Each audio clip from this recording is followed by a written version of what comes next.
How to fix Snapchat crashing. Hi everyone, welcome back to the channel. In today's video I'll simply guide you through the steps on how you can fix Snapchat's app crash, so make sure to watch the video till the very end.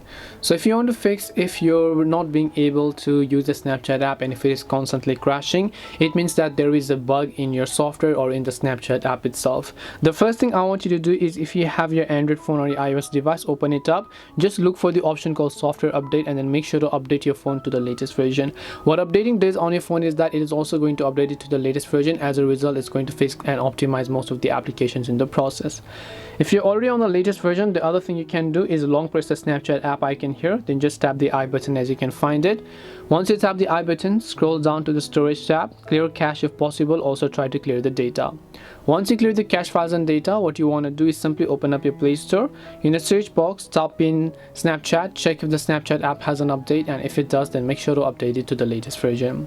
Hopefully one of these may have definitely helped you solve the issue. If it did help you, make sure to leave a like and subscribe to our channel. If you have got any questions, queries or doubts, feel free to leave them down. Thank you for watching and see you in the next video.